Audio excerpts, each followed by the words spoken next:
Hello and welcome to another X-Wing flight video brought to you by Out of Art Gaming. Something a little bit different today, we have a home flight game for you. As always, my name is Phil and today our co-commentator is... Andy Talbot. Hello again, Andy, how are you doing? I'm not too bad, mate. Thanks for having me back. Anytime. It was great having you on the channel with that game the other day, so it'd be great to get your insights, especially as this is actually... commentator versus commentator. Yeah, check it out. I played a game of X-Wing. Oh, wow. I know, novel, right? Yeah, so it's going to be quite nice. So we can obviously talk a bit of trash about each other. Oh, yeah. Absolutely. Sort of give a little bit of idea about why we set up, why we did what we did, and how we hate the other person for their list that they've got. I have no idea what you're talking about. Definitely all my own thoughts, this list.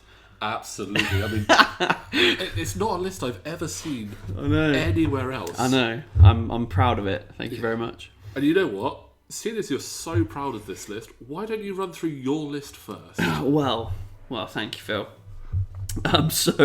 My list is it's Rey in the Scavenge YT 1300.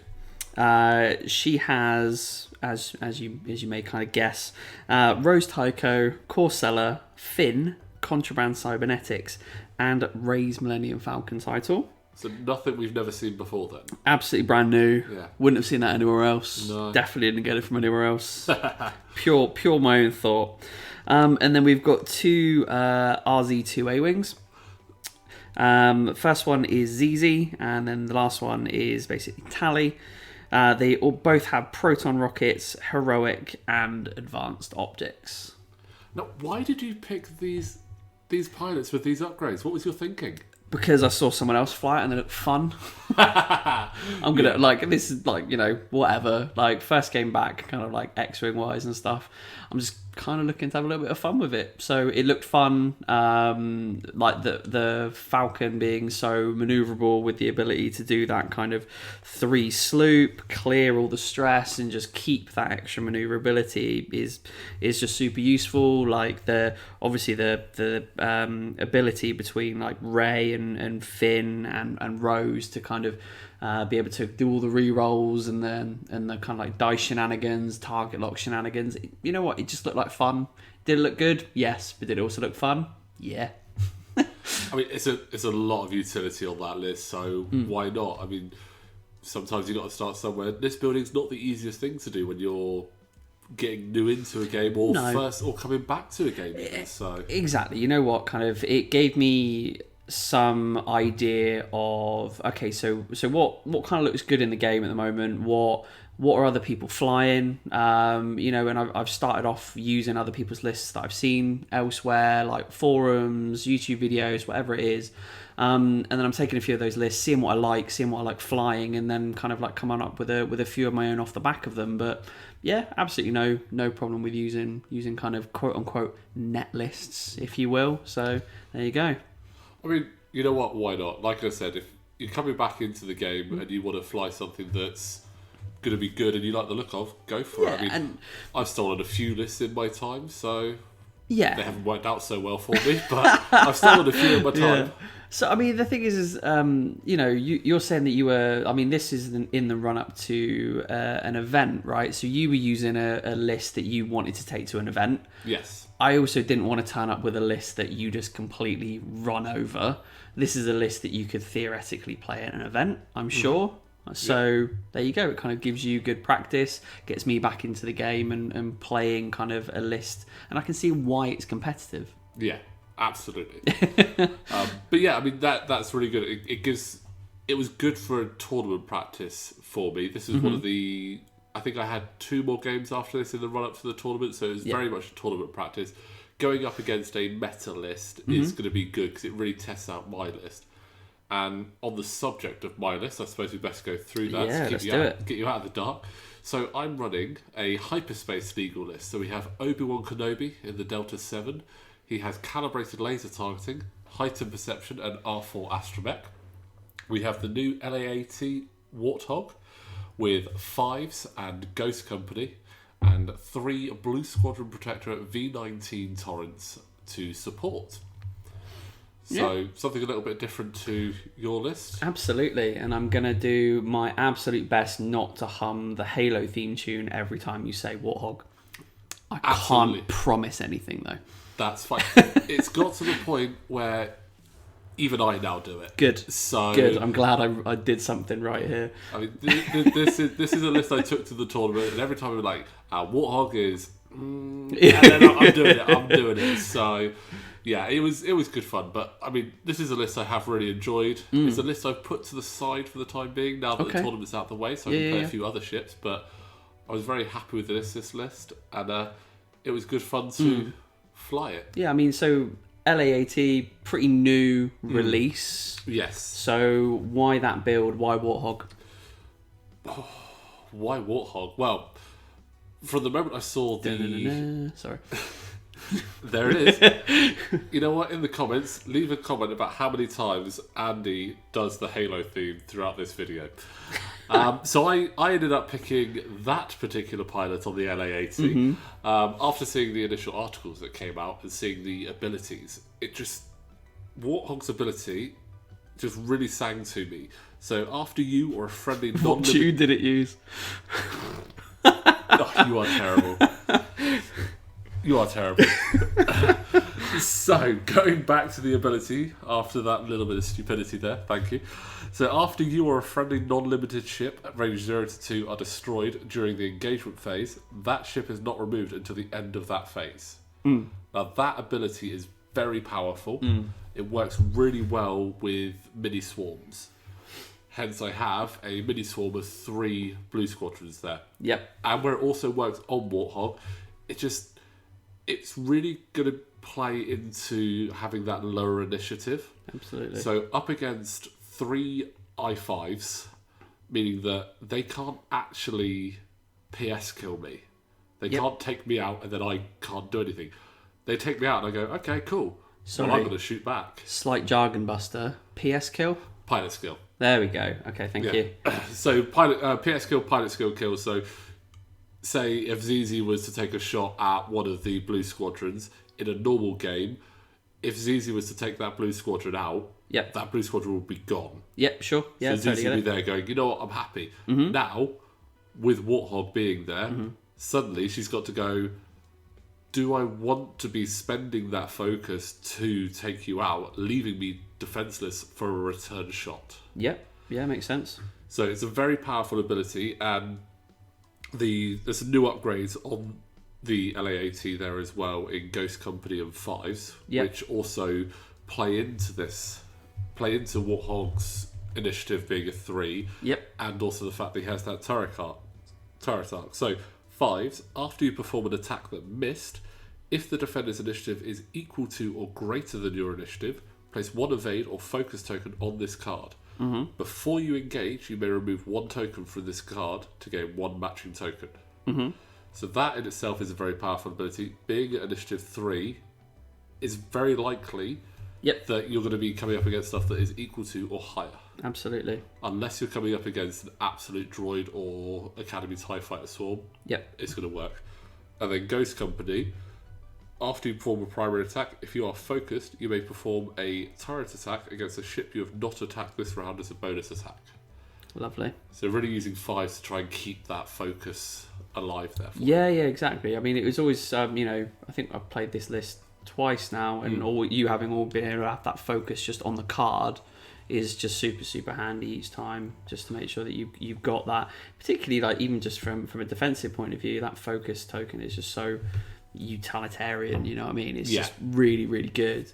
But yeah, I think obviously I've seen you fly it a few times now, and I think I noted in this game as well, it's got a you've got like a set opening maneuver with it, haven't you? Yeah. So with this, I wanted to fly in a formation. Now, this isn't the actual opening I ended up going with in the tournament. I did vary it slightly. So rather than having the LAAT pointing down the board towards the torrents, I actually pointed him in the same direction as the torrents. Okay. Ideally, what I want is those torrents to be in front of the LAAT for the majority of the game. With the LAAT being a medium-sized base, you can't just set them up Sure. because the Torrens would be outside of the setup zone, so you can't do that. So I had to think, well, how do I get them into that position? Mm-hmm. I don't want to be running in straight fast at you. Nope. So it gives me time to actually do the bank in front and then bank out to straighten up and Warthog to come in behind. So yeah, it's a very practiced and measured opening, and one that in the tournament that I ended up taking this to, I think in only one game did I vary the opening manoeuvres. So the setup was always the same, but in one game I varied the opening manoeuvres due to what I was up against. But I pretty much stuck with it. Okay. And then using Obi-Wan as that high-speed flanker, as the Delta 7s like to do. Yeah, absolutely. Yeah, I think you'll notice that Obi will kind of be out on his own an awful lot of this time. You know what I mean? Like the main focus will go into the bulk of Phil's forces, and you'll see kind of Obi-Wan using all of his maneuverability shenanigans, force maneuvers all over the place, just to make sure that he's not the target priority. Because to be honest with you, he is difficult to take out. You do need to dedicate a lot to him to actually end up taking him out. Yeah, especially if he's got the force active or he's got his focus on there. Yeah, you do need to dedicate a lot there. We've just had our first speculative shot of the game. Yeah, exactly. Yeah, and that's with that was Rey onto one of the Torrens. It was, yeah, and I suppose it's worth for those people that don't actually know how the Falcon setup works. You're going to see a lot of blank dice randomly set up on the table. So just to kind of explain why you see those effectively. It's a combination of Finn and Rose Tycho mainly. So while you defend or perform an attack, you may spend one of your results to require a lock on the enemy ship.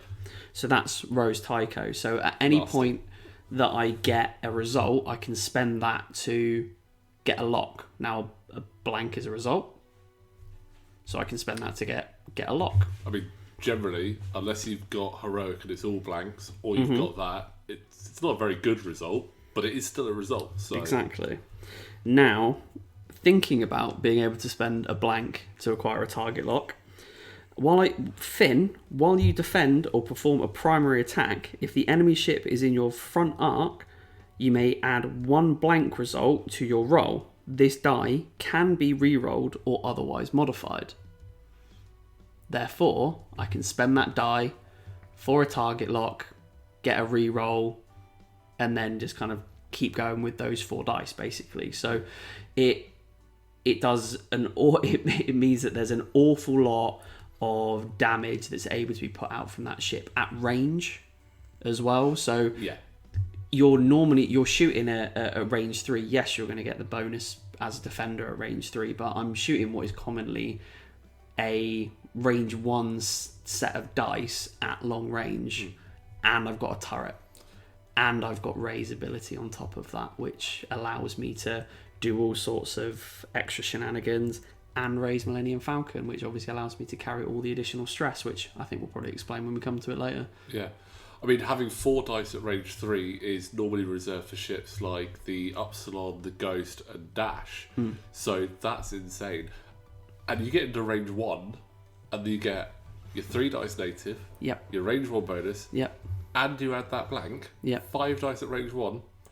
Not many ships coming up against that. So exactly that. And having that additional blank dice as well, with Rey's ability with her force, where she can turn a blank to an evade or a hit. Yes, you can, It makes it very tough to take down a ship like that Falcon. Absolutely. So if you roll really well on the first roll, you can just change that blank to a hit and you're good to go. But then you have the option of spending that blank, if you haven't rolled well, to re-roll everything. So the damage output becomes so consistent with Rey that I think it's just, it is very, very good. And then the maneuverability on top of it. So might as well take the chance to do it now. So Rey's Millennium Falcon. If you have 2 or fewer stress tokens, you can execute red signals loop maneuvers and perform boost and turret rotation actions even while stressed. And that's up to 3 stress up tokens. to 3. So if you have 2 or fewer stress tokens, so you can do at least one of those extra actions if you have 2 stress tokens. So you can carry 3, and that's where Corcella then comes in. So if you've done a very stressful set of maneuvers in a turn, normally you're going to remove 1 stress token each turn by doing blue maneuvers. Corcella, after you fully execute a blue maneuver, remove all of your stress tokens. It's just amazing. That combination is... I mean, there were good combinations with Ray and Finn in first edition, but that combination, that is hands down an S-tier Falcon. Any other Falcons you'd be looking at going, they are B, possibly A tier, but Ray, with that setup, becomes an S tier Falcon. It becomes next level. And it is something that when you see it on the board, it's scary. It really is. Unless you've really got to start force starving Ray. She's only got 2 force, which is good. If she had 3 force, you wouldn't be able to fit those 2 A-Wings with her because she was so expensive. I mean, as it is, she's 97 points, but that's 97 points of pain. Fun. If you're against it. Fun. But I do like that. Yeah, so it is quite scary, that Falcon. Fun. And I wouldn't be surprised if at some point they actually nerfed it a little bit, maybe put the points up when the next points updates come in. I don't think they need to. Of course you don't think they need to. Like you think it's the absolute bee's knees. I mean, it is. So you've even said that you think it's fun. Yeah, it's the only reason I don't find that list is I don't have 2 RZ2 A-Wing. I don't even have 1 RZ2 A-Wing yet. So, but yeah, it's a good ship. And I think it'll be interesting to see what the new stuff for Heralds of Hope brings to the game. We've seen obviously what the cards are, but we just don't know what the points are, so how it might do ZZ and Tally start seeing less play, or do they get more play with other ships instead of the Falcon? Yeah, exactly, yeah. Is there a Falcon and 3 A-Wing list that looks decent? That does look good. I mean, I think the scariest thing in this list is Ray. Oh, yeah. The A-Wings are just really good sort of mini guns that support. Oh, yeah. Their dial is ridiculous. Oh, yeah. It's just blue all over. Yeah, the A-Wings have one of the best stars in the game. Yeah. The RZ1 and RZ2, the next best thing you've got is the TIE Interceptor for the Empire. Yeah. But it doesn't have that 5 straight blue. Yeah, it's just everything straight apart from 1. It's just blue. It's just, they're just incredibly nimble. You can do just about anything that you want with them. I think the one thing that causes them issue is that they've only got 2 hull and 2 shields. Oh, that's where their fragility comes into it. Yeah, absolutely. I mean, their damage output isn't fantastic, but that's why they've got that like one shot with proton rockets to try and get into a decent position and stay there, hit them with proton rockets, and sometimes that'll be enough. But yeah, I mean, they're just so maneuverable, and I think in this list they dovetail really well with the Falcon, because you are going to have to dedicate a lot to that Falcon. I find that if you don't get me wrong, if you catch an A-Wing in the wrong position, generally speaking, you're going to take the A-Wing out. Let's be honest with you, it's a bit of a glass cannon, but vast majority of the time, the Falcon's going to be the focus, and the A-Wings are going to be, dotting around as and where they need to. You can kind of see here, I've turned the 2 A-Wings back to the middle of the table, mainly because I'm expecting you to start turning in and almost back on yourself to hit the Falcon. Yeah. That way I can try to maybe stay out of arc, but also get some shots in on Obi in the process. And I think with the Falcon being such a big and imposing ship, it's one of those things that happens in a lot of modern wargaming, is that sometimes you get so focused on that one thing that is off-putting to you, that you spend so much time focusing on it, that you forget, in this case, about the A-wings, and then suddenly you're like, oh no, I've been flanked. How did that happen? Because I was too focused on that. I've played games where my opponent saw the LA-80 and went, oh, LA-80, it's new, and I don't know much about it. So they focused on that, and at the end of the game they went, really wish I hadn't have focused on that, because it wasn't as scary as I expected, but it allowed my other ships to get into those good positions. And that's sometimes a trap you fall into. Yeah, absolutely. Of just being too wary. You've got to try and it's difficult. You've got to be aware of the whole situation. Massively, yeah. But that takes time. That takes practice. Yeah, exactly. Now, Phil, what are you thinking at this point? What would be the best accelerant to melt that Falcon? No, I mean, at this point, obviously, everything is now, including with Obi-Wan having done the K-turn there, everything is now behind me. So that's not a position I want. The only ship that doesn't mind that is Warthog, because he has the rear arc. And that's another one.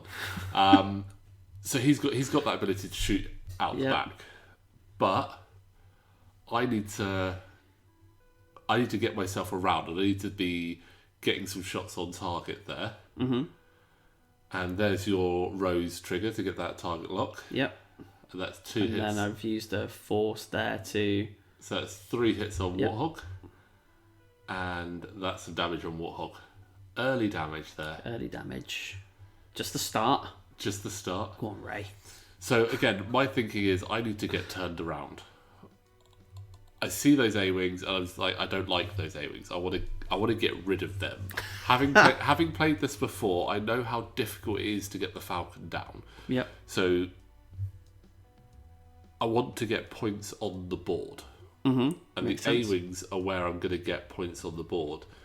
And they're a fair chunk of points. They are. You look at ZZ, she is double the points of one of my torrents. 52, 47. And Tally's not far off that. Nope. And then once you start taking that support away, it makes it a lot easier to concentrate on the Falcon, because I get more space on the board to manoeuvre. So I can start getting into positions where you then have to decide, right, do you want your arc pointing in one place to catch like that thing that's quite scary? Or do you want to try and maximise it? So Yeah, absolutely. Yeah, no, it makes sense. I mean, at the moment though, all I'm going to do is just, red signals loop and just gain all the stress and point the turret where I want it, right? True. That's pretty much what you're going to do. But no, it's definitely, I think, the way to kind of tackle the list. To be honest with you, you go for the weaker points first, take out those A-wings, get the points on the board, like you said, and then you kind of come back to Rey. But you still run a bit of a gambit with the fact that Rey, like we said, can put out that amount of damage at range. So at some point you're going to likely have to get close to get a decent shot in on those A-wings, and if Rey's in the position that she can be, then you're going to take a fair amount of damage back as well. So I see what you did. I see what you're trying to do. Makes sense. And for me, all of my ships outside of range 1 only have 2 dice shots. So it's not a lot of dice. No, it's true. So I need to try and... I kind of want to get into that range 1 to get as many dice as possible. Yeah, you're going to need to with the amount of evades that are, the three standard evades for an A-wing and stuff like that. So, yeah, it's going to be interesting. So here, I think, I'm thinking that you're going to... I forget what the what's the hard turn that faces you back on yourself. Oh, the 2 Talon roll. 2 Talon roll. That's the it. Super sneaky 2 Talon roll that no one ever expects it. No, I've used it in quite a few games, and every single time I use it, they've just gone, "Oh, I didn't know you had that." Yeah. So yeah, and I think in this position, I have the choice. Yep. Do I just too hard and get an action? knowing that with how manoeuvrable those A-wings are, they could still get into a position, they could bank to their right and then boost in so that then gets out of my arc. Yep. Or do I throw a big Hail Mary and do that 2 Talon roll, hopefully anticipating that, and then suddenly you then can't get out of my arc. Yep. So I'll be interested to see what we do there. And Obi-Wan is in an interesting position as well. So, he is, yeah. So obviously he's got the 1 hards on his dial, which are blue because of R4 Astromech. There you go. So he's very manoeuvrable. He's not going to have any kind of issues getting out of that. It's just whether or not he kind of goes straight and tries to draw the A-wings in with the rest of your forces just turning in, or whether or not you kind of look at. So the Falcon itself, even with its extra manoeuvrability and ability to clear stress, is likely going to have to kind of start banking to the left, turning left, however they're going to manage to clear the stress. So do you turn back and double down on that, or do you cut in and go for the A-wing? So I think we're going to see here. So I think we know the template. It's just where it ends up. Which angle. And it was a 2 Talon roll there. There it is. And if I remember rightly, I think even you were actually a bit surprised that I pulled that maneuver. Yeah. It's not what you were expecting. No. Or hoping for. No. I mean, I could have been super cheeky as well and not 2 Talon rolled the last one, but I did it with all of them. Again, to keep them in that formation. Mm-hmm. Yeah, I'll be honest with you, when we were playing this game, I think I was expecting you to turn in. Or basically try to book it as far down the board towards my deployment zone as possible, and kind of regroup and turn around and come back, get out of Ray's range, and almost kind of like try to reset yourself almost. So yeah, that's not what I was expecting. So you might see that in a minute with where one of my poor A-wings ends up. but yeah, so obviously, so what's the Falcon does its thing, uses the ability on that the title gives it. I've got 2 stress from previous maneuver, and now because I have 2 or fewer, I can still do that red signals loop, so that gives me 3. So good. And you know what, I love seeing a 3 sloop by a Falcon.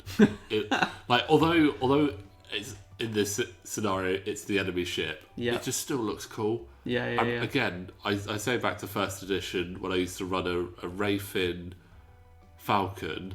Back when I could run it with Nora Wexley in the Arc 170 because they hadn't split the factions, and doing that 3 sloop, it was so good. But yeah, I mean, you look right now, Tally was going for that Tally. Get round, and unfortunately for you, Tally, it didn't seem to work quite as well. Tally, yeah, I was hoping that that 3 bank and then maybe a boost would get me out of your arc as you're turning in, and then start giving me some better angles later on in future turns. But yeah, not quite to be. So she's kind of just sat there now.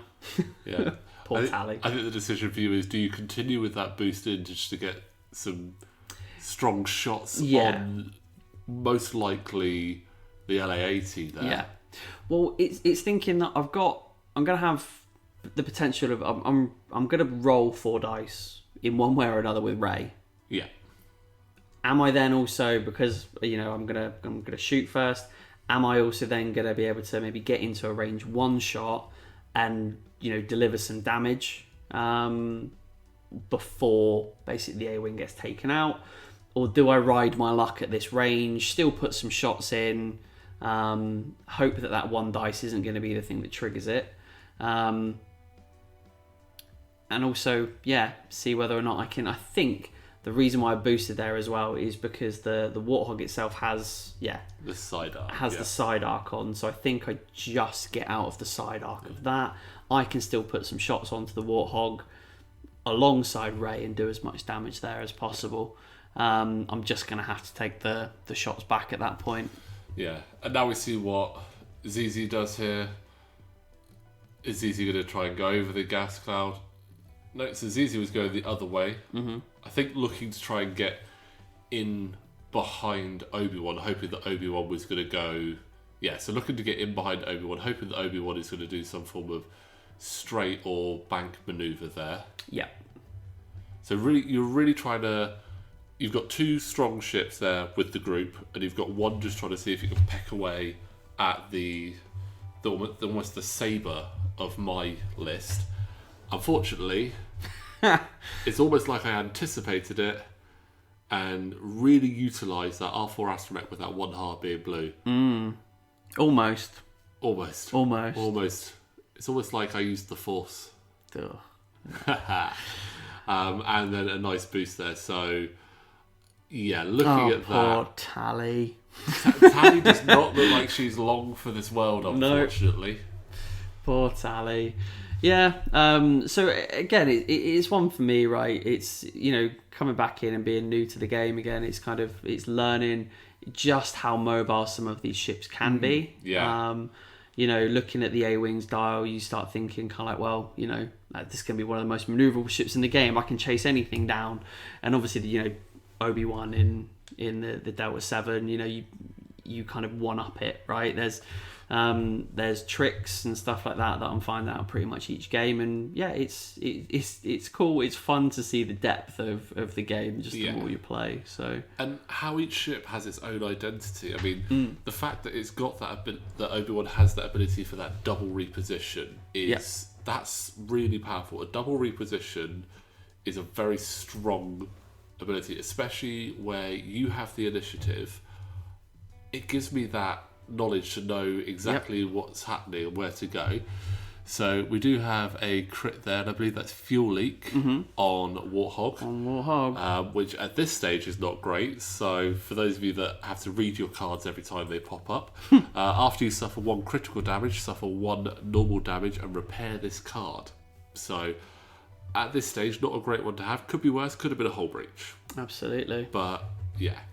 And then we've got Tally. Same target as well. Same target, 1 hit there, unfortunately. Yeah, not fantastic. Not great. Oh, well. Thanks for coming, Tally. In fact, I don't even think that was a hit. I think that was a focus. Oh, was it? I can't even remember. So that was even worse. And, good. And it wasn't even enough for heroic either. No. Yes, exactly. Which, very disappointing. The card that every Resistance player doesn't want to have to trigger. Yes, but it's a nice insurance policy, isn't it? Yeah. Let's be honest. So we've got 2 hits there from ZZ at long range, and that is some damage onto the blue squadron there. 1 damage.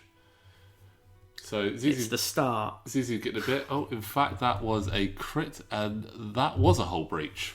So that card that I was mentioning earlier that we didn't want to see. So again, for those of you that have to read your cards, hull breach. Before you would suffer 1 regular damage, suffer that many critical damage instead. So essentially, all cards are face up now. Thank you very much. I'll take it. Yeah, I thought you would.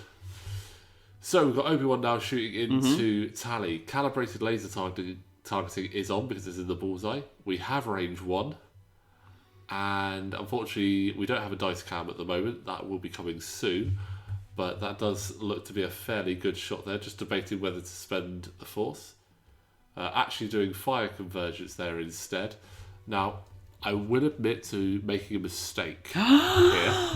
Oh. So, what is this? With the LA-80 being a very new ship, there was a slight misread of the card. So, what it should be is if the defender is in the LA-80's arc, that you can re-roll.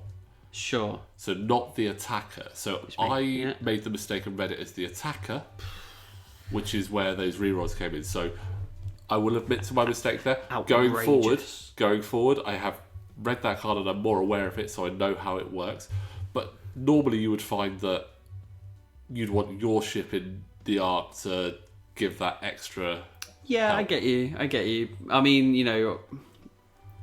it is what it is. Yeah. I don't think it would have changed much in terms of the game and stuff like that as it turned out. So, I mean, and the fact that kind of you push your ships with your rulers and stuff all over the shop. I mean, I'm used to it, Phil. To be honest, just that used would to have it. been giving you an advantage if I'd have left it, because I'd have been at range 3, so you'd have had an extra die.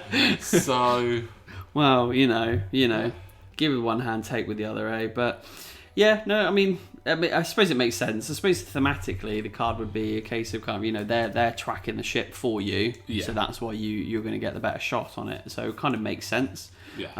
But yeah, no, fair enough. I mean, like you said, I don't think you re-rolling that would have made any difference, because there you go. I don't think you even needed to shoot all of the ships out of Tally. I think I still had one shot left, and so. Unfortunately, Tally did show that fragility of when you get a lot of shots on there and nothing to modify them with. So, bye Tally.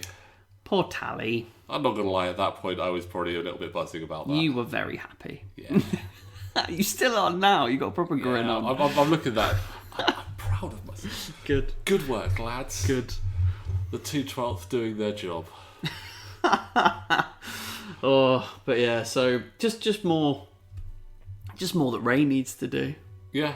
Ray now needs to start putting that work in, and she's fine. She's got this. She'll be absolutely fine. I mean, Zizi's just going to go down into the bottom corner, just do some donuts whilst Ray sloops her way through the game and just owns it. Zizi will just chill.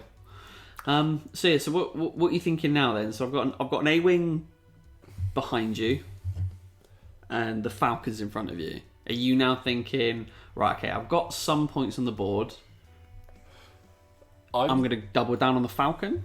No. I'm still thinking that I want to concentrate on the A-wing still. Right. Because if I get that A-wing off, then I'm at 99 points. I'm in a very strong position, and I don't want to leave it. I've got Obi-Wan that can then follow after the Falcon and maybe see what he can do, but it's a case of, in the position I'm in, I've got to come back around, and it's got to be some form of blue manip because I want to de-stress. Yep. I almost know that Zizi's probably going to end up behind me, and the Falcon's going to end up in front, but it is a really tough one. But I think I still want to go for the A-wing. Okay. Because it's my quicker route to points. Sure.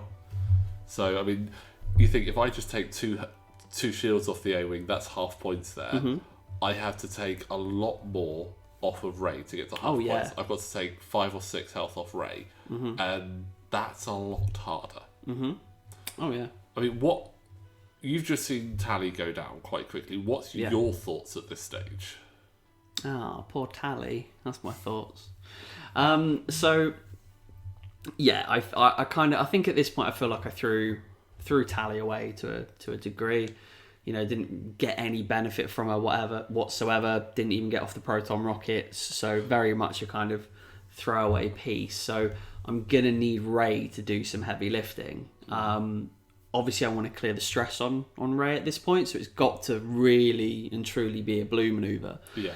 The turret arc is pointing into the board, so I think no matter where you go, I'm going straight and you're still in my arc. Yeah. My thought here is that I should be as far away from you as possible, because I can still do damage at range, and I'm more than confident that I can put up with the damage that you can deal at range. Yeah.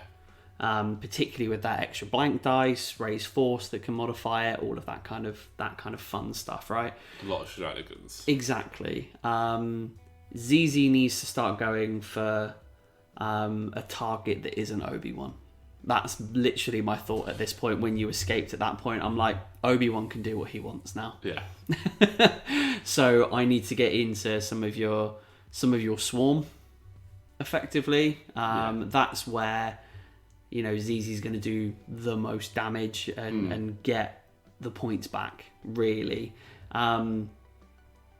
So yeah, it's a case of kind of like trying to, I think at the moment, get into a bullseye arc, basically get the proton rockets off, and yeah, see what we can do with that damage. That's what I'm thinking looking at this. What I was thinking at the time might be different.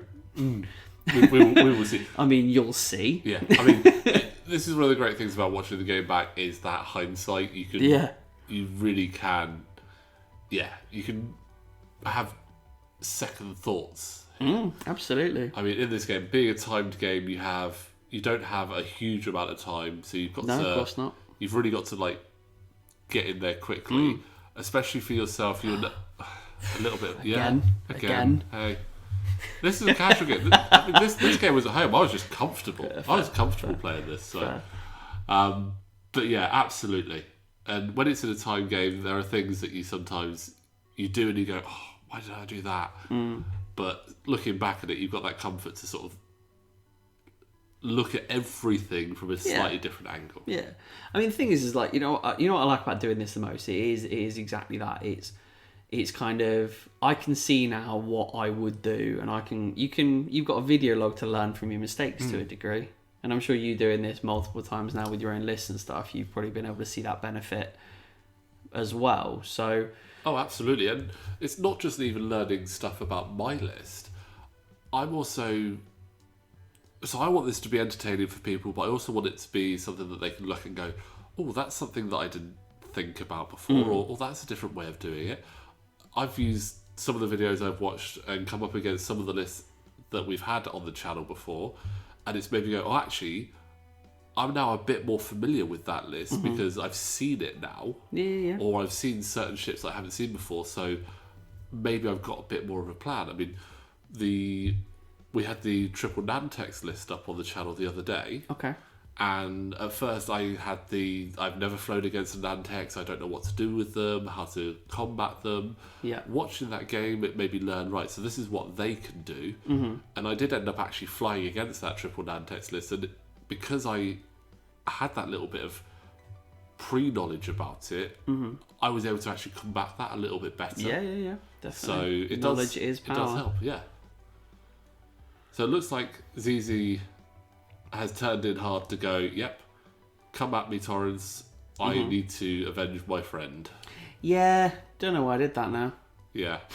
I mean, but then again, you look at, okay, so what were really my options at that point? Obviously, if I'd tried to really get around the other side of that debris cloud, I'm right in front of the LA-AT. Right? Yeah.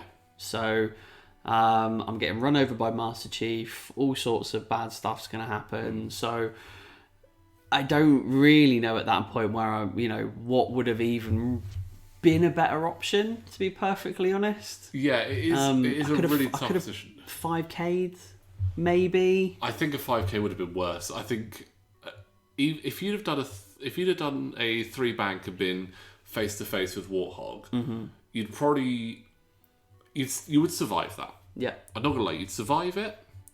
You'd probably take a bit of damage there, but you could have done a fair amount of damage at Warthog. He's got that fuel leak. He's only got 5 health. He's only got 1 green dice, so you would have been fine. I think you decided that ZZ did want to go after Obi-Wan, and unfortunately, Obi-Wan was in a position to get out of dodge there a little bit. Yeah, exactly that. So, yeah, maybe I'm just a little bit slower to learn it during the actual live gameplay than I am now. But yeah, it's interesting. Like I say, it's just really interesting to see kind of like how you would tackle the exact same game with the exact same ships differently, even just watching it back. So I think this is rayon to blue, I believe. Yeah. So obviously you see that 4 dice using the target lock that she was able to gain from clearing all the stress from Corsella, so she could do the action. So claim the target lock, rerolled that, got 4 hits, and so multiple crits. Multiple crits there because of hull breach. So we have a lot going on there. Loose stabilizer, weapons failure. That's it too, isn't it? No, there is one other one that's just popped up there. Can't quite see what that one is. I think that's... No, I can't actually. Unfortunately, you can't quite see what it is. It's a little bit small on the screen, but all we know is that that's a lot of crits on there. A lot of crits. That's one of them being weapons failure. One of them being weapons failure, which is not good. Panicked pilot. Oh yeah, there's the 2 stress that have gone. Panicked pilot. So at the moment, he's not in a good place. He's not. He's got not in a good place at all. All of the crits. So he's now got... Not dead, though. He's now got a 1 dice shot. Yep. Outside of range 1. So... Fantastic. 1 hull. He's got more crits than he does hull. Yes. And I'm pretty sure when we started thinking about doing this recording, you said, there weren't that many crits in this game. Well, we might have been a little bit wrong there. We've got 5 on my side as it is. A little bit wrong. A little bit wrong. But again, crits are one of the risks you have with those blue squadrons. They have no shields. Yeah. So crits go through. Yep. And that is... It's one of the dangers. But being an old school Empire player, I'm kind of used to that because not much of the Empire actually has shields. Yeah, fair enough. They didn't really care about their pilots very much. They went, look, we've got a cheap ship for you. Yeah, fair enough. Just fly at them. Hey, where'd they come from, eh? Yeah. But yeah, so that was... Zizi had a really good shot there. It's a shame she couldn't quite take... Well, sorry, Ray. Shame Ray couldn't actually get rid of the blue squadron. Oh, blue. So I think I chose there as well to shoot at a separate target to blue. The main reason that I think I did that, if memory serves, is because we discussed the whole point of what actual damage output blue had left. Yeah. So it was basically he was moving straight, he had 1 dice, he wasn't really doing an awful lot. And because you've got, I can't remember what the is it the Warthog itself, its named ability would allow blue to shoot anyway, even if it's removed. So even if I shoot you and remove you at that point, I'm not actually gaining anything from a damage perspective. Yes, I'm gaining points, but I'm pretty confident that I can get blue next turn. Yeah. And what damage can I do? Like you say, no shields. What crits could I potentially get through onto one of the other ships? Yeah. Don't think it quite worked out that way though. No. And I think again. I think I made a bit of an error there in that I decided to shoot with blue first on that 1 die. I think I should have gone with the other ones first to try and get rid of some of Ray's force to give me more of an opportunity to actually get something. But blue, yeah. In that case, you did have to spend a force to evade it, so that wasn't terrible. No. So, but I think again, you say watching back, I should have gone with the 2 dice shots to see if I could really do some starve it. But yeah, play the odds. Yeah. So nothing there. Nope. A big fat whiff. I'll take it. Yeah. Oh, you didn't need to. No. I just remove my blank dice from the table because I don't need to roll anything. Thanks. And then we've got the final shot there, which does actually have a chance on ZZ. So switching target there. I think you previously shot the Warthog into ZZ as well. I shot Warthog into ZZ, yeah, and you had enough evades that it didn't really make any difference. Exactly. And again, enough evades there that ZZ is basically going, Tally, this is what you should have done. Exactly. Far more successfully. And that's why ZZ was in the Hot Shots and Aces pack and Tally was in the regular pack. There you go. That's all where it comes down to, guys. Where do you get your ship? You live and you learn.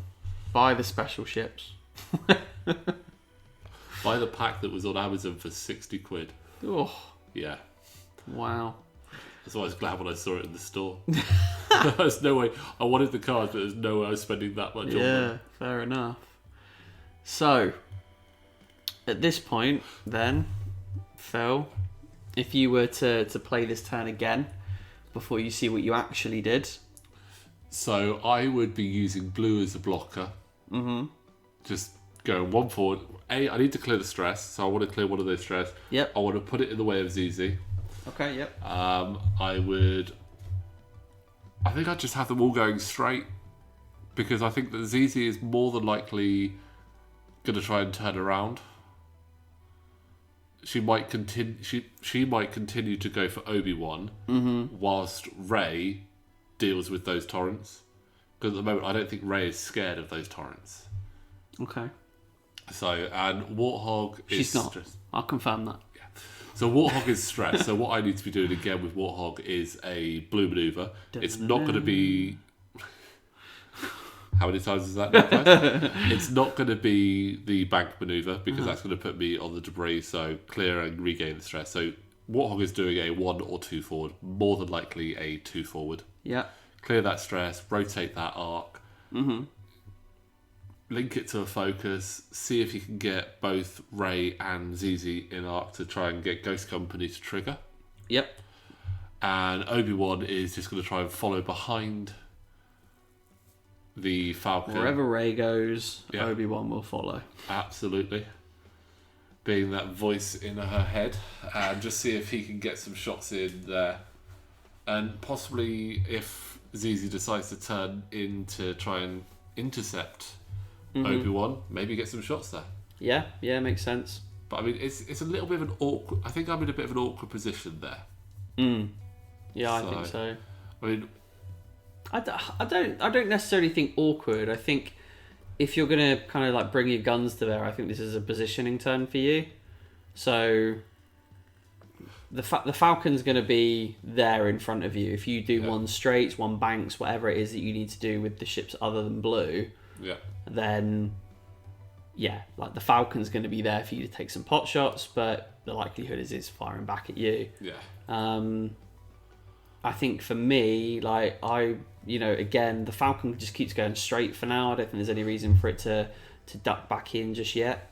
And if I'm looking at the table now, I'm not sure it would fit, but if a 5k would have fit at this point, I think that would have been the ideal thing to do with the A-wing. I'm not sure it does, so I think it's got a sloop on its dial as well, doesn't it? I mean, you would know. I don't actually have the ship. It does. So. It does. It has the 3 sloop as well. So I think a 3 sloop would be quite nice. I think to give me the angle. Actually, say that. Depending on where blue fits, a 3 sloop a 3 sloop to the left. Could potentially fit there. Blue is clearing 1 stress and bumping. So deliberately moved yellow and green first to leapfrog over so that they could get their action. The actions, So just sort of like hoping that the Falcon was going to be towards the front, and then I've got a lot of scope to bring those ships round next turn. There's a lot of free space there. Oh yeah, definitely. And let's have a look and see. Yeah, that is a 3 sloop. I believe so. And I think that's going to be sitting quite nicely. When we get our hands out of the way. Yeah. That is a very nice 3 sloop there. Fits perfectly. There we go. So that's all right then. I'll take that. Yeah, so essentially you have 3 shots there. Yeah. And now at this point, I'm probably thinking, I really wish that I had linked that turret rotate to a focus. Yeah. Because, I really do wish I'd linked that. I've got the focus on 5s, but it would have been nice to have that dual focus so that I then have a focus for my first shot, if I need it, and then the focus to trigger Ghost Company and then use. Absolutely. So it's almost like a perceptive co-pilot skill. Almost. Yeah, I like perceptive co-pilot. It's very good. Interesting. So obviously, I think we're gonna wait and see.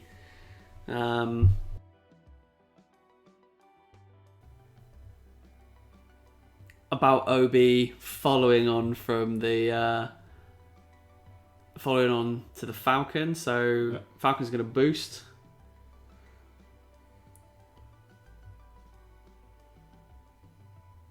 And then I think we had some conversations here around how the title works, right? Yeah, I think think it's one of those ones I'd not seen it very often. So we were having a discussion with it, and I think we made a decision which, in hindsight, and having spoken to a few other people, I think I was wrong. I'll hold my hands up. I think I was wrong on that. Oh, here we go. All coming out in the wash now, isn't it, Phil? Hey? To be honest, that's such a wordy card. It is. Yeah. It is. I think you can read it in probably about 3 or 4 different ways. There's quite a few cards which you can read in so many different ways. Yeah. I mean, it's not like you're going to not have a shot. Here you'd have the shot on Warthog, but I think you would obviously prefer to have had it on the torrents there. Absolutely, yeah. So, you see, I wanted to kind of like face generally in this direction as well, because it gives me the ability to almost like sloop either way in the next turn. yeah. I mean, looking at that, it looks quite scary to be doing a sloop there, because sloop with a large base ship, does it still stay on the board? Yeah. There's nothing worse than trying a really tricksy manoeuvre and then coming off the board. I'll be fine. I mean, I've got very close to doing that. In fact, there was a game that you watched where I managed to have Warthog so close to the edge of the board that some might say off the board, but it's fine. It was definitely on the board. I could have got a card and put it at the edge of the board, and that was about all that could have fit. And it would have touched table. As in mat, not table. It would have touched mat. I still didn't win that game anyway. No, it's fine. That was a good game. That was good fun. But yeah, so Obi-Wan doing his general kind of shenanigans, not actually committing overly. No, I think at this point, again, I wasn't entirely sure where Zizi was going to be. And I don't think I anticipated that boost from the Falcon. So, but the Falcon's got a shot onto... I think that's actually Zizi. I think that's first. Zizi. And that's 3. Yep, so... Yep, blue. Finally taken blue out. So again, Warthog's ability is going to trigger. Yep. More crit cards there. More pointless crits. Lots and Pointless lots. crits. I mean, the one thing I can tell you there is that there was no more weapons failure, so he does still have a 1-die shot. Yeah. I still don't know where your direct hit cards are, though. What's direct hit? I don't know. What is direct hit, Phil? No, I promise they are there. They always tend to come up at the worst time. I mean, a direct hit to come out there would have been nothing, pointless. Right? Means nothing. But, I mean, a direct... they normally turn up at the exact worst time. But now we have Ray taking a shot at Warthog. Yep. 4 dice, range 3 attack. It's rude. Using the target lock, didn't really do much. Glad to spend a force. And we have at least 1 evade there. In fact, I think it's 2. Nope. Nope, you do get a damage. I get a damage, I get a crit. That's it. Yeah. That's it. 2 evades. And that's the whole breach. Take it. That's not good. But yeah, I mean, Warthog is a chunky ship, so it sticks around for quite a while. Yes, sir. Yeah, it's interesting, isn't it? So I think the first time you played this, kind of like we had it where you literally chuck the Warthog pretty much straight up the middle of the table, right? Yeah, I thought he was chunkier than he was. Yeah, so he does seem like a pretty meaty ship, but not if you just like gun him up the middle of the table, right? He's definitely more of a kind of like circling the boards. You're not going to pick him off with pot shots. You're going to have to commit something to deal damage to him. And that was very much my first attempt at this list. I had a lot more upgrades on things. I only had 2 torrents in there and they had munitions. Yes. And I quickly went, simpler is probably better. I was trying to get a lot of those new cards in there and go, oh, I've got new cards, I want to see what they do. Yeah, absolutely. And it didn't work very well. So this was my revamp of that list. And I'm not going to lie, happy I did that revamp. Not just not just because as you can see here, it is doing a lot better, but I felt more confident with that. I didn't have to try and get myself into specific positions for things to work. And I had upgrades on Warthog which sort of contradicted themselves. They didn't play into each other I get as well as like Fives and Ghost Company work really well together. Whereas previously I had Fives, Ghost Company, C-3PO and the multi-missile pods. And I kept having to calculate for multi-missile pods, then not having that focus to be able to use Ghost Company. So it kind of didn't make much sense. Yeah, I get you. You're trying to do too many things at once, basically, Too many tricks. But, Which is very much a first edition way of doing things. But we got some shots there. Yeah. Rain now has no force. So that was the death toll shot from Blue. Poor Blue. Which did nothing. So we're now both down our blue ships. We are. No, I lost my red ship. Oh, no, you lost your red ship, yeah. But this does actually... this actually now puts you ahead on points. It does. So it's going to be interesting. See where it goes from there. So 2 hits and plenty of evades. You had the gas cloud there to change that blank. Nasty. I'll take it. Yep. Especially when it's a free blank. Absolutely. And the final shot there, spending that focus for 2. And looks like nothing. So... Oh, no, one more shot. We got Warthog triggering now. We do.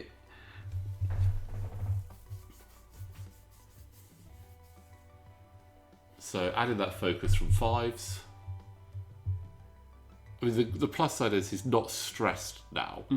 So he can do almost whatever he wants next turn. Yeah, absolutely. But hopefully he won't need to use that focus there. So we've got a hit and a focus. ZZ's got her evade. Yeah. So... Exactly. It always... At that point, I sort of had to think, do I spend that focus knowing that you've got 4 dice Absolutely. and that evade? And I'm just like, you know what? I won't. Yeah, so ZZ can basically spend a charge after she performs an attack or defends, and you can gain then a focus or evade. So obviously it kind of works either side of the initiative step, depending on what you want to do. Obviously if you get shot first, likelihood is you're going to take a focus afterwards. You shoot first, you're going to take the evade, right? So yeah, I think I just forgot to put the token down at that point. So we kind of stopped, decided whether or not, okay, let's have a look at that. If you want to keep going with what you rolled, that's what you rolled, but the evade's there. If you want to change it now knowing that there's also an evade, then fine, because obviously I've got the evade token. You're shooting through the debris cloud, so I've got 4 dice plus the token. Yeah. And I elected to keep my dice as they were so I could get that second shot on the Falcon. And unfortunately, it was a hit and a blank, so counts as a miss because he rolled an evade. So the token goes back onto 5s. So no damage there from Warthog. Bye, Blue. But there we go. Bye-bye, Blue Squadron. Blue Squadron. Now it's the annoying yellow-blue and green-blue squadron. Good. Yeah. But it now adds a bit of a different element now. So I've only got 2 ships there. Yep. So less focus firing, but also a little bit easier to manoeuvre. I mean, there's definitely positives to take from it if you want to look at it that way. Sure. Less ships, less likely to crash. Yeah. But again, I'm now in a position. ZZ is now behind me. Yes. Which is not a position I want to be in. Nope. The Falcon is in front. She's stressed though. She is stressed. But it's likely that I'm going to have to turn around, and whatever manoeuvre she's going to do is probably going to keep her. She might even decide to slow roll a bit to try and keep in a behind, keep behind me. Yep. Looking at it, even in hindsight, I'm thinking that I'm going to have to do a too hard up the board, a white too hard, because I've got to follow after that Falcon now. So, because with Warthog is again essentially going to be going forward, it's only really got the Falcon. Yeah. Like in front of it, it's got the turret arc, so it's okay. Yeah. I think, the Warthog's got all the choice in the world, right? Yeah. I can see it kind of like just coming forward, banking a little bit, putting its turret to the front, and the rear. That does potentially cover a little bit of the rear arc if ZZ decides to turn to the kind of left hand side of the table. I think I think Obi-Wan just surely. What are you thinking you're doing right now? Because well, I'm thinking the oddest question I think I've ever asked anybody. I'm thinking that ZZ is probably going to be going towards ship right, so camera left. Yeah. So I'm thinking I want Obi-Wan just to sort of book it a bit up the board and try and catch up with ZZ and see if I can. Again, there's some easy points there. See if I can catch up to ZZ and take her out. Yeah, that's fair. Because again, there's a lot of health. We've got less than 11 minutes left. There's just so much health left there on the Falcon that I don't think I'm going to be able to get it. In fact, it looks like I went a bit slower than I would have done this turn. Fair enough. We'll see how that pans out in the end. So have they got two banks? They one do. One bank, two banks. So yeah, they do. So keeping themselves in that formation. First one do the one bank, second do the two bank. They've got the 1, 2, and 3 banks. One bank blue, two bank white, and 3 bank red. Okay. Interesting. Warthog going quite hard in there. That's interesting. I'm guessing you wanted to. Do a different action, right? Yeah, so I've now got the utility to move wherever I want next turn, but I've also got that arc quite nicely spread. Yeah. Still have the Falcon in arc. Brilliant. Bottled it. Yeah. You went for that 3. Bottled it. He definitely would have fit. It's so close that... Definitely would have fit. I mean... I kind of wish we had a really accurate teleprompter that I could sort of like do it, but from looking at this angle of the table, it makes it difficult to see when you're not looking above it. But that was a 3 hard that was a 3 hard, so I reckon it would have fit. Yeah, okay. I think it might have fit. It might have been a bit close, and maybe you also at the time thought, I'm not sure if I can fit that. Potentially, yeah. But also, your arc is to the left-right, so that's still a good position. It's not a bad position for you to be in. Absolutely not. Oh, but that is a bad position for ZZ. That's not great, is it? I think at this point, I'm trying to converge. I'm expecting the Warthog to go straight. Yeah, kind of like I thought I was going to be doing. Exactly. I'm expecting the Warthog to chase down the Falcon at this point. So I'm thinking it's coming further forward. I'm thinking that I can kind of hopefully get some proton rockets and Ray. And it looks like Obi-Wan actually went a bit slower, but using the Force.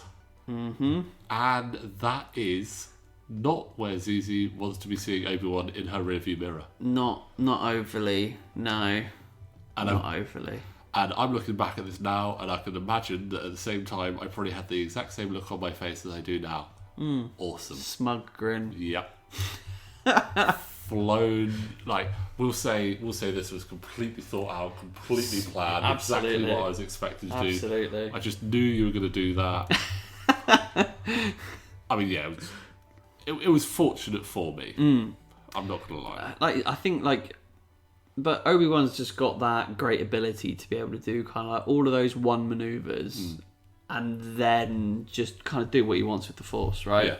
Like reposition himself slightly.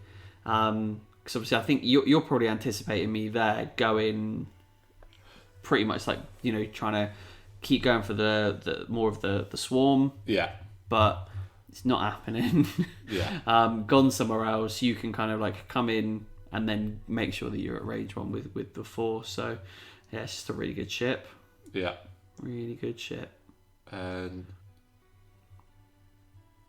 it seems like there was no damage there on Warthog, so I was quite happy.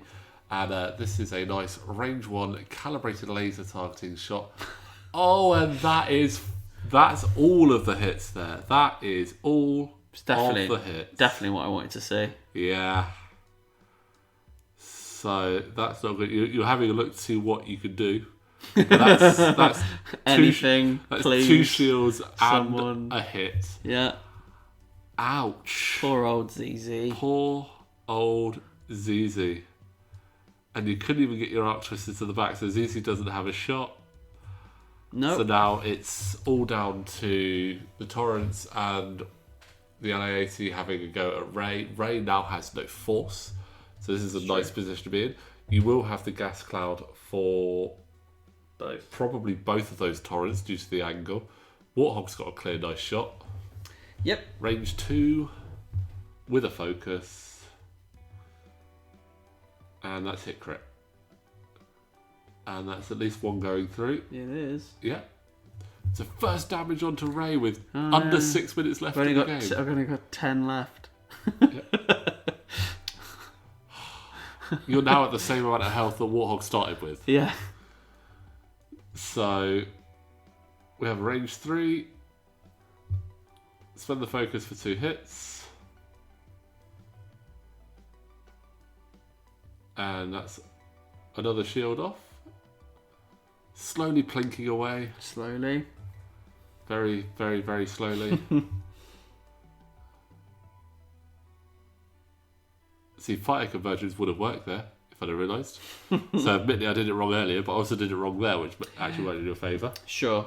I mean, it didn't really do a huge amount of difference there. No. I mean, my luck, I probably would have blanked out on that roll. Nice try. Okay, so ZZ there surviving on 1 health. Yeah.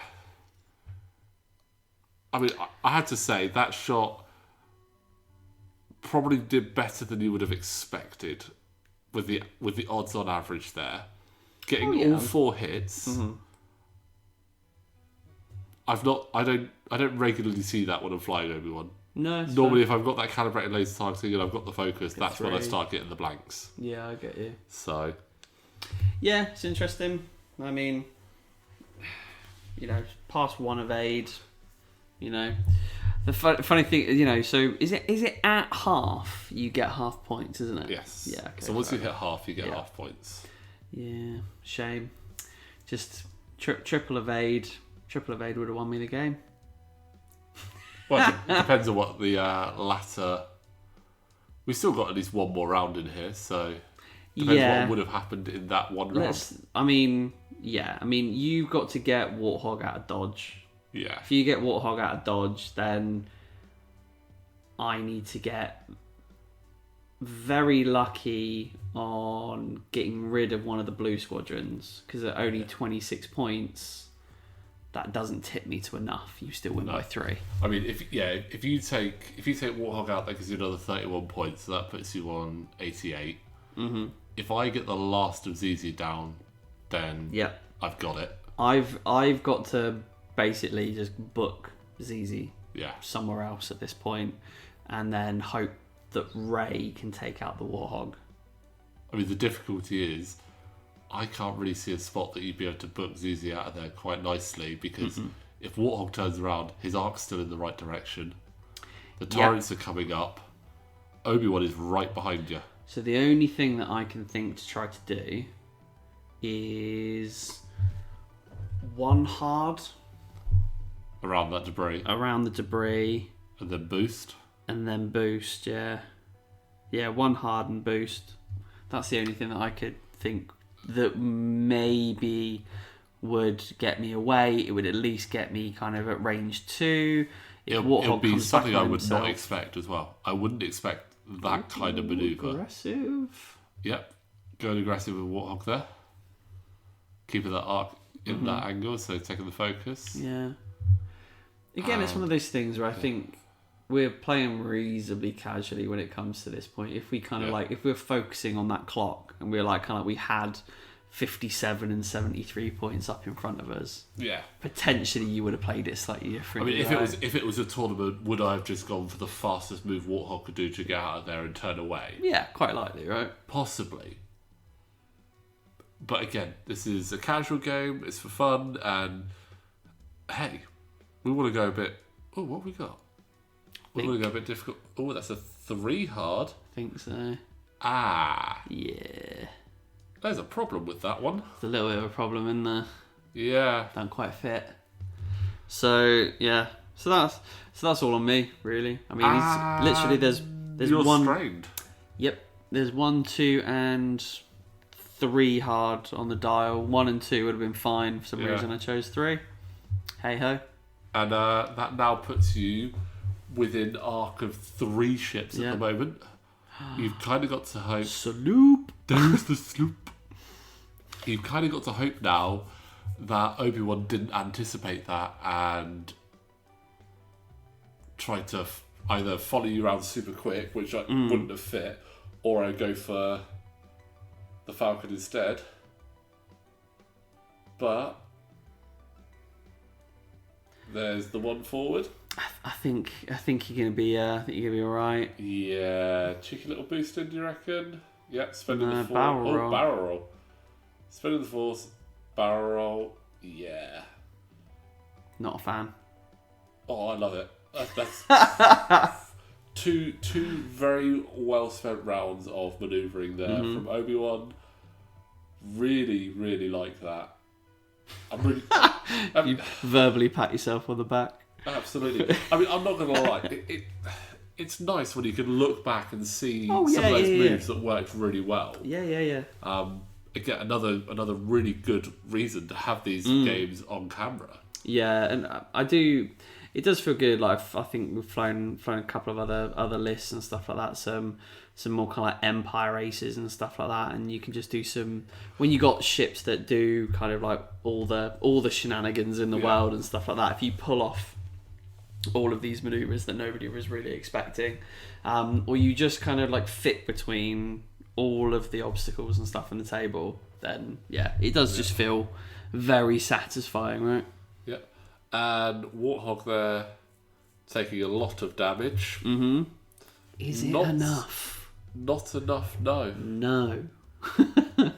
That's the key point here. Yeah. No. So, yeah. And timer is now up, so regardless, Warthog would still be getting that shot back. So, unfortunately, I think that was your... It's the Hail Mary, wouldn't it, really? That was your opportunity to win the game. At this point, the game is mine. What a mate. It's just what I can do, yeah. I mean, like I said, I think it was... What you were trying to do would have been really... And there's your blank out on the... Calibrated laser targeting. And there's your double evade. I'll take it. Very frustrating. Darn you, ZZ. Yeah, I think what you were trying to do was really good. Unfortunately, when you take into account what I did as well, it kind of messed that up. And I think the only move that you did, which I think was a bad decision or a mistake on your part, was that 3 hard in the whole game. I don't know. I mean, putting Tally right in front of everybody was probably a bit of a... I mean, that was unexpected. Not fantastic. Yeah, I know what you mean. That I would say is, in hindsight, wasn't great. But in the anticipation of what you thought I was doing, if I had have done just the 2 hards rather than the 2 talons, that would have been brilliant. It would have been perfect. Because I did the 2 talons, that's where it wasn't quite as good. As I said, with that last move there was easy doing the 3 hard instead of the 2 or the 1. Yeah. If you'd have done the 2, Obi-Wan wouldn't have been able to get himself into that position. Absolutely. So... I still think, I mean, to a degree, the ZZ move there is a little bit moot, isn't it, to be honest with you? But it's one of those things where kind of like, I just really enjoying the game. Yeah. You know what I mean? Just flying spaceships around, making some pew pew noises, and just flying some cool ships. You know what I mean? Just kind of, I've got a good buzz for the game and stuff at the moment. It's just fun. It's just good at rolling dice. Like the ships feel, I don't know, the ships just feel, at least the ones that I flown, not just like the ones that you see on the board now, that they will just feel right, if that makes sense. So yeah, just exploring the game and just getting a little bit more used to it. And like I said, watching it back, definitely a couple of things that I would do differently. Yeah. But yeah, nice learning experience. Yeah, I mean, overall, I would say that was a really good fun game. For me, it was really good practice for the tournament that was coming up later on. Mm-hmm. It was nice because the last time you played this list against me, it definitely went the other way around.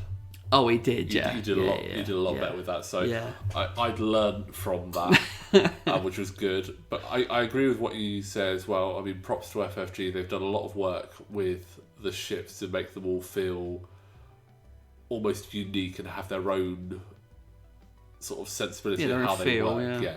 So you know that you're flying an A-Wing. You know that you're flying a Delta 7, which is quite nice. And the upgrades you can stick on there are interesting. Really fun. Ray is still overpowered, and I can imagine she'll go up in points in the update in January. Fun. But don't do it, FFG. Don't do it. I mean, I want to pick up some Martin 2s and give it a try. To be honest, it's fun, mate. It's just loads of fun. But there's so many ships to fly, and there's so many new things coming out that sometimes it's interesting to see what's going to be coming onto the board. Absolutely. Yeah, it's really good. But I mean, you said this was in prep for a tournament. I'm guessing that you've probably got some tournament gameplay upcoming. We do have some tournament gameplay coming up. We are midway through getting that set up and ready for you. So keep an eye out on the Twitter at Out of Arc, and you'll get a heads up when that's coming live. Like we said with all the other games, if you do like what you're seeing, like the videos, subscribe to the channel, click that notification bell, and then you'll know exactly when those videos go up. As always, at the moment, we are getting a regular game up every Monday. The tournament games are going to be in addition to those. So you lucky lot are going to get some extra videos from us. So excited for that to come up. But again, this game was really fun to play. It was nice to have a game at home as well. A lot more casual. Nice and casual. Yeah, nice and casual. But again, everyone, thank you very much for watching. Andy, thank you very much for not only a really enjoyable game, but also coming and commentating with me. Yeah, not a problem. Thanks for having me. Anytime. We'll get you back on the channel soon. But again, guys, thank you very much. Please, again, do like and subscribe, and we will see you next time.